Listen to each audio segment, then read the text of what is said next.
What's up, y'all? So Lakers fired Byron Scott. I don't think Byron Scott was the problem, but shit happens, right? You gotta blame someone. But this Kobe Bryant tour was, if you're a fan of if the Lakers is your team, obviously I'm a Warriors fan, but you know what I mean? I watch basketball, I watch the NBA, I follow it closely. And what was going on with the Kobe Bryant show? The farewell tour was just pathetic for basketball. I mean, I know he was great for the game and everything, but it got to a point. I mean, everyone's, that was a great game. He had 60 points. He shot 50 shots. I mean, it was like the special kid on the team. You just keep giving him the ball. It's like everyone else don't matter. It's horrible for your team's chemistry and development. I mean, they sacrificed a whole year. Now, on the flip side of that, they're going to get a high draft pick and a good draft. Maybe that was the method of the madness. But Byron Scott ends up getting fucked in the process. Tell me I'm wrong. I mean, he took a dagger to the heart right there. He had no choice. But they got some really nice young pieces. Julius Randle, I like. I think he can play ball. D'Angelo Russell, I think he can play ball if he can keep his mouth shut, not backstab his teammates. That's a whole other issue. And I like Jordan Clarkson. I think he's a good player. And I'm really surprised. Larry Nance Jr. is a baller, man. I think that guy can play. I mean, he's got some athletic skills. So they got a nice base and some young talent. But how are they going to grow with Kobe Bryant going like this all the time, telling them everything they do wrong? Give me the ball, let me just hoist up. He doesn't even shoot for a good percentage.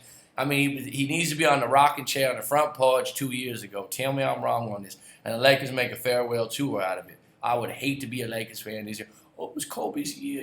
Kobe was the greatest. They say, okay, it produced you guys a draft pick. But what's going on with your GM, Mr. Mick Kupchak? I know he's got a resume and everything like that, but I'll tell you what. I think it's really easy when you got Shaquille O'Neal in his prime and Kobe Bryant in his prime to look good on paper, to look like you made some good moves. And then he went out and stole Pau Gasol. So he made some good moves. But lately, what have you done for me lately, Mitch? You've been horrible. Marcelo Huertas. I mean, this guy, I would have thought he won a contest, like a lottery, for an overseas guy that says, hey, you want to play 1 year in the NBA and it'll be fun for everyone to watch you out there? Because this guy, the only thing he could do is pass the ball, kind of clever, crafty. He plays basketball like a soccer player, kind of dots around there. But, folks, this guy just gets beat left and right. I mean, he was hitting the deck like there's a sniper in row 15 taking his ankles out every time. And then he just had this little ginger snap way about him moving around, but he's not an NBA player. He doesn't deserve NBA minutes. Tell me I'm wrong out there, LA fan. And then you got Lou Williams, who's a good player. I mean, the guy can come in there, he can microwave things, he can get things hot, he can score. He's a six man. Then you got Nick Young, who's the same player, who's a cancer to the team, who thinks his shit don't stink. He wants to be more Hollywood than he wants to be Laker. He's out there with interviews. He just thinks he's a hot shot. He's bad for the team. I mean, no one wants to play with him. You got Roy Hibbert, who's just strange. The guy's just weird. A few years back, he was a great player. He's a great defender. But he's a cancer to the team. In interviews, he's just awkward. Tell me I'm wrong. Brandon Bass, I really liked him. I don't know if he's signed for next year. He's a solid piece of the team. Then you got Ryan Kelly out there. It looks like he just got out of the skate park. He's got a rubber band on his head. And if that guy's one of your rotation players, you're in trouble. So Byron Scott, I feel for you, but you know what? I'm sure you got a guaranteed contract. You're right off in the sunset with a few million. Now, moving forward, one of the reasons I made this video, I follow the Warriors closely and whatnot. I'm a huge Warriors fan. That's usually what my videos is about. But I want to talk a little Luke Walton because I know this is going to be a hot name for your coaching candidates.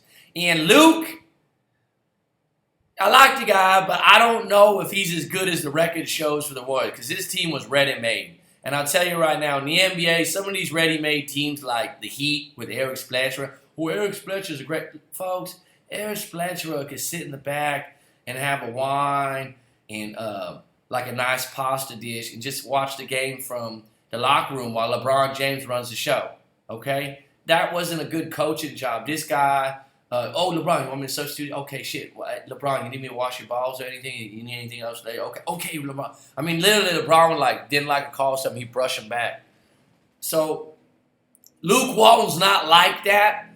He kept the team together. But this team was in autopilot after last year. Okay, they was in autopilot. Steve Kerr came in and put in a good system, put his handprints on. He said, we're going to move the ball. We're going to play this style. Ron Adams is a defensive specialist. He's been in the league for years. And then you got Luke Walton. That's just kind of like blank stare. You know? And on the sidelines, he didn't really do much. He just kind of walked the sideline. He didn't yell at guys too much. He's kind of a player's coach, but the team was on autopilot. It isn't a reflection of how good a coach he can be, because this Warriors team is flat out special. They're so special. They had the best record ever. So, oh yeah, Luke Walton's a part of that. He did, yeah, okay, I'm with that. But him to slide into the Lakers and make them some kind of great team right away, I don't know if I'm buying that ticket. I don't know if I'm paying him the big dollars for that. But I'll tell you what, he wants that job, folks. He lives in Manhattan Beach, I believe. He's a Southern Cal boy, so he will take that job as often. And the Lakers will look at it like, oh, it's a splashy name and shit. You overpaid him once, if I'm not mistaken. Don't overpay him again. The guy that I would actually really think would be the candidate for them is Mark Jackson. He's got a church over there. He likes L.A. I think he'd be good in the media for L.A. He likes a good press conference. He likes to be the head cheese. He's a terrific public speaker. And, in the past with the Warriors, with the young team and whatnot, he took them and did some things. So I would actually take Mark Jackson. I don't want Mark Jackson as my coach again for the Warriors. I thought he took him as far as he can go.